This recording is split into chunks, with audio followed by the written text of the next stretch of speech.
This is one fat boy. Here are my NBA game predictions for March 16th of 2022. Tonight there's 12 games. I'll be going over these spreads and over-unders for each of them. For the Sixers at the Cavaliers, I'll be going with Cleveland +4. I think Cleveland's defense, with their mobile big men and just how they've been playing all year, will be able to keep the game close against the Sixers. They'll have an answer of how to deal with Embiid and Harden. Of course, they'll still get their stats overall. And lead it to like a higher scoring for like a Cavs game, so hence I'm leaning towards over 217.5. But I don't think the Sixers will be able to slow down the Cavaliers' offense as much. I think the Sixers' offense will be slowed down a little bit, but probably be like both teams between like that 105 to 115 range for both of them. So hence why I'm leaning towards it over 217.5. But it should be a close game throughout. If I were to choose a team to win, I'd probably still lean towards the Sixers, but I'd lean towards a competitive game. For Denver at Washington, I'm going with Denver -5.5. So I'm really leaning towards this 5.5. I'd almost would want to take Denver like a little bit more, maybe like up to 8.5, 9.5, because I don't think Washington really has an answer for Jokic, as I really don't think Porzingis will have the ability to slow down Nikola Jokic. He's just too big, too brolic. They were able to handle the Sixers. I don't see why they wouldn't be able to handle the Wizards. So hence why I'm really leaning towards the Nuggets. We went over 228.5 for this game, as Denver should be able to score no problem. Washington, they can score a lot too, and Denver's defense is not like superb, but I think Washington will be able to get their points, and especially if Denver like really just scoring all game, like there shouldn't be really any reason why this shouldn't go over. If you just want to play a little safer, just go like over 224. But I think Denver should really have no problem scoring overall and no problem winning. For Atlanta at Charlotte, we went with Atlanta +1.5. So a little surprised that Atlanta's the underdog. Like they're only missing John Collins, but this should be just like if you want to get like a boost. Like I think lean towards Atlanta just to win in general against Charlotte, as this game does go out into a shootout, which I think it will. I think Atlanta has better firepower just because like Trae Young's a little bit more consistent than like Rozier, Ball, or Bridges. As when Trae Young gets hot, he is hot. And if this does turn a little bit more defensive, I think Atlanta's defense is better. But I think if Charlotte like does go for the win, they have to figure out a way to slow down Trae Young. But I think overall, Atlanta's a little bit more experienced. They should be able to handle the Hornets. And it should be a high-scoring game too, hence why I'm leaning towards the over for the spread, which is currently at 238.5. For the Mavericks at Brooklyn, so if Brooklyn playing last night and Kyrie being out because they are playing at Brooklyn, I have to lean towards the Mavericks. I think Brooklyn will have a hard time trying to slow down Luka, but in turn, I think the Mavericks will have a hard time slowing down Durant, as the Nets really blew out the Magic last night, so Durant should be pretty fresh tonight. So it really comes down to which team do you think will be able to slow down each other's star. I think with the Mavericks just having better defense overall and having the ability to slow down Boston in their last game, really slowed down Jason Tatum. I think Mavericks will be able to produce a similar result against Brooklyn. So hence why I'm leaning towards Dallas winning. We'll go over 221.5, as I think Durant is probably the best offensive player in the league, if not like top 3, top 5. And I think Mavericks will just have a hard time slowing him down, as I don't think anyone can really guard Durant. You can only like slightly slow him down. Which the Mavericks, I think they'll slow down a little bit, but I think Durant will get his points no matter what. And I think Brooklyn's defense really won't slow down the Mavericks' offense. So if they get going from 3, they'll get going from 3. So hence why I'm leaning towards over 221.5.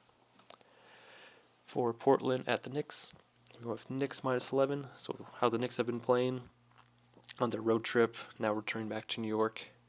I think they've improved on offense, and they can still like play some solid defense, and they should be able to handle Portland without a problem. Like as long as they figure out a way to slow down Simons and Josh Hart, Knicks should be able to win this no problem. And if Randall like at least just shows up and plays, and RJ Barrett just keeps on playing how he's been playing, should be an easy win for the Knicks. Like they should be able to cover -11 no problem. And they should be able to, like if they really clamp down defense, like hold Portland below like 95 points. So hence why I'm leaning towards the under, as the Knicks, they shouldn't have a problem scoring. Like they shouldn't be scoring more than 120 though, because that's not how the Knicks play.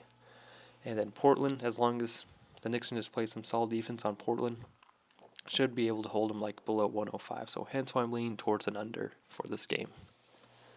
For the Lakers at Minnesota, going with Minnesota -9. So with how the Lakers been playing, then in turn how the Timberwolves been playing, I think Timberwolves should win. Shouldn't be a problem, as they just are younger and actually play with some effort, unlike the Lakers, who've just been struggling and play with not that much effort, which in this league it's a young man's game, and it really just comes down to effort, as we've seen the teams have been just giving more effort and just getting like loose balls, just gives you more chances to score, which in turn leads to a better chance to winning. So hence why I'm leaning towards Minnesota, and they should be able to cover a -9 spread. I will be going under 237, as I think Minnesota's defense will affect the Lakers. I think Minnesota will be able to score a lot, which, especially if they win this game in the first half, probably like ease up on the gas in the second half, which probably will keep Minnesota like down to like 130. But if this is close, like it'll probably be like if it's a close game, you're really thinking that lean towards the over is probably like 122 to 118 if it is close. But I'm kind of expecting this not to be close, so I can kind of expecting like Timberwolves have like 120 to 125, while Lakers will just be like the low 100s. So that's why I'm leaning towards an under, but it's really almost like a coin toss for the over-under for this game, as I think Minnesota, they can score a lot, but they also give up a lot of points too. For the Suns at the Rockets, going to Houston +11, whereas with the Suns playing last night, even though like normally I'd probably just lean towards the Suns -11, but last time they played the Rockets it was close, and since the Suns are on the second night of a back-to-back, I think Houston staying within 11 is reasonable. I do think the Suns will find a way to win. Like, if it comes to the fourth quarter and it's close, the Suns will like just gather enough energy, really clamp down on the Rockets. Shouldn't be a problem for the Suns to win. I will be leaning towards the over of 229.5, as if Houston does stay within 11, that means they stayed in the game with their offense. So that means they have to score the ball a little bit more. And the way the Suns' offense has been playing, they've just been scoring a lot. So, like, I wouldn't be surprised if the Suns score 130 again tonight. But I'll probably just lean towards like more like above 118, 122, somewhere in there for the Suns. And the Rockets, just how they've been playing, they just score a lot. So, of course, they should have at least like at 105 points, but they'll probably be in like that 112 range. For the Thunder at the Spurs, you're going with OKC +13. Like, I do expect the Spurs to win, but covering a 13-point spread against the Thunder, I think that's a little bit of a stretch. Probably be like more in like the 9-point range for the Spurs to cover, but I think Thunder should be able to stay within 13 points. I will be leaning towards over 234.5, as Thunder haven't given up a lot of points, especially against these high-scoring teams like the Spurs, but they've also been able to keep up with the scoring too, like at least scoring like that 115 to 120 range when they gave up like 130. So hence why I'm leaning towards the over, and I think the Thunder can clamp down on defense a bit, like at least for a quarter, keep them like within the game and keep them within that 13 points. For the Bulls at the Jazz, I'll be going with Chicago +6. I think overall this should be a good game. I think the 6 spread is kind of big for this game. I probably would expect this to be like within like a spread of 3 points, but if they're giving you 6, might as well take the Bulls within 6. Even though the Jazz should win this, Jazz are kind of inconsistent in these types of games. Like, you think they should win, they lose. These games where it's close, they do kind of sneak away with a win. So I just probably lean towards the Jazz winning, but I think the Bulls should stay within 6. We'll be going over 223.5. So if the Bulls do stay within the game, it'll likely not be through their defense, but through their offense. And the Jazz, they can score a lot of points. They're defense is kind of iffy because I think the Bulls can figure a way to score around Gobert, as a lot of the Bulls' points do come from like mid-range, kind of outside shooting. So Gobert's not really affecting that as much as if they just were to attack the paint all game. And Vucevic does spread the floor, so another plus for the Bulls scoring. Then Jazz are good from shooting from three, and they also have Mitchell in the backcourt, which is a better guard in the league, can score a lot. So hence why I'm leaning towards an over. You can almost go like up to like 229. I think that's reasonable, but 223 is still a bit safer. For the Bucks at the Kings, going with Milwaukee -9. As they are playing the Kings, Milwaukee should be able to beat a lower tier team by 9 points without problem. But the Bucks are, of course, very random, as I won't be surprised if like the Bucks give up 130 points. But they shouldn't, as like you have Jrue Holiday, it's like a lot of the offense for the Kings is coming from their point guard, De'Aaron Fox, and then they also have enough like big men to deal with Sabonis inside, so they really should be holding like the Kings like to around like 100 points, but they'll figure out a way to keep the game close for like 4 quarters and just win in the fourth quarter. But the Bucks should win by 9, like on paper. They should be able to hold the Kings like around 100 points on paper. Then Bucks should be able to score like 120, 130, which is hence why I'm leaning towards under 240. Like I do expect it to be high scoring, but 240 I think is a little bit of a stretch. But if you think Bucks are really going to score up a lot of, like give up a lot of points, and it's almost a guarantee that Bucks will score a lot, because that's what they've been doing all season. But like I wouldn't be surprised if this game is over 250, but I think just from an on-paper point of view, this should go under. For Boston at Golden State, go with Boston plus 3.5. As Boston, they've been playing very well. They just lost a close game against Boston. I mean, not Boston, against Dallas. But this should be a close game overall. I think Boston's defense will keep them in the game. Golden State with Green being back, their offense does improve from an efficiency standpoint. Their defense does improve.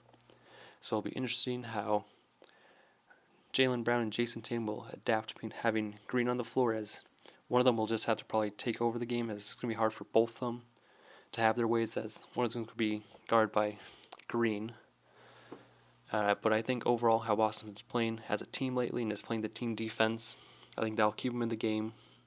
And how they defend as well, that should limit how Golden State has been shooting from three. But of course Golden State is going to go on a run. It's just how Boston react to that. I think they'll be able to have like the mental fortitude to not really like give up. Like they'll stay in the game, keep it with 3.5.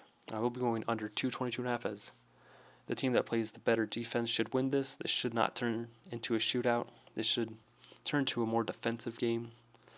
There's probably runs by both teams, like big scoring bursts, but I think there'll be like many points game where it's just like 2 or 3 minutes where it's just like one basket we scored. So hence why I'm going under 222.5.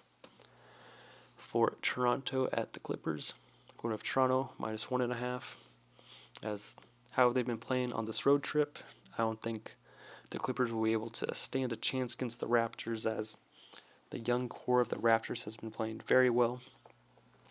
They've just been giving a lot of effort, rebounding the ball well, just taking it to teams early and closing out games. So hence why I'm leaning towards Toronto -1.5. I will be leaning towards over 218, as they've been putting up a lot of points too. And they've also been playing some solid defense, but I think the Clippers give a little bit more effort. They do have a very solid offensive strategy, so they will be able to score like at least like 100 points.